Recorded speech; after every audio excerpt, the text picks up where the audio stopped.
The Chicago Bears are all the way fucking back after a huge win against the Commanders. Justin Fields played great again.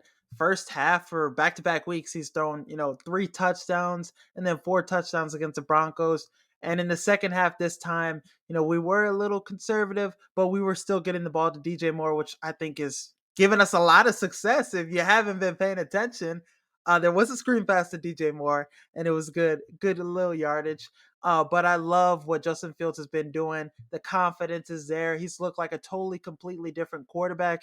And him and DJ Moore, that connection has been there the past 2 weeks. And I just love seeing those two connect, especially when I have Fields and DJ Moore in my fantasy teams.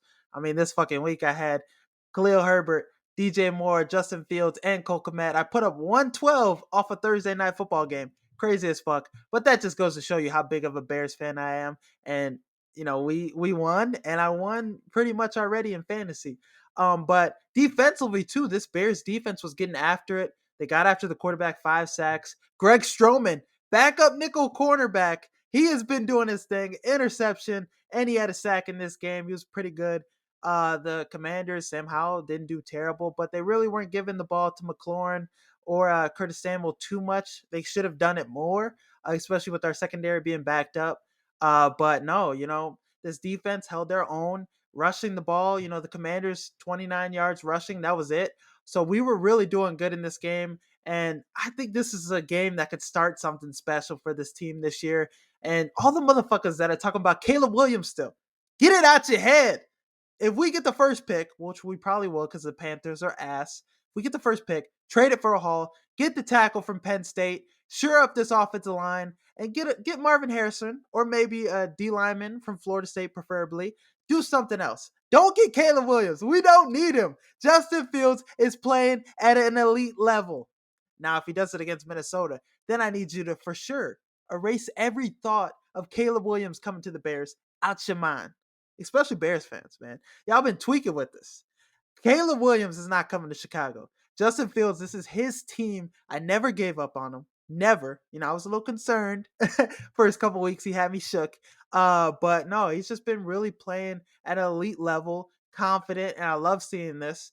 And the Bears got the win against the Commanders, so now I'm just gonna think about it, scheme how the Bears will make the playoffs after this, after starting 1-4 this year. But I mean, you look at it, you got Minnesota Vikings, you got the Raiders next week after that, and then you got the Chargers, which the Chargers, they're a good team, but they're beatable. Come on, let's face it, they're beatable.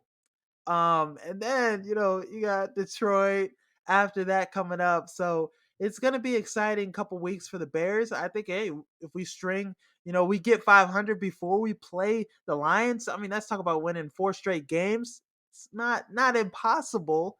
And then, we get to the Lions before the bye week. Hey, it could happen. The Bears could be back. I said 11-6, but we might be looking at 9-8. But that would be a huge positive for me after starting the year 0-4. So let's see. Now, I don't think they'll fire Getsy. I don't think they'll fire Eberflus because this is a short week. There's a lot of season left, but they deserve to be fired for sure. Eberflus, I get going for it on that situation. I get it. I'm cool with you going for it. But why waste the timeout too? And the play call? Shotgun on a 4th and 1 handoff?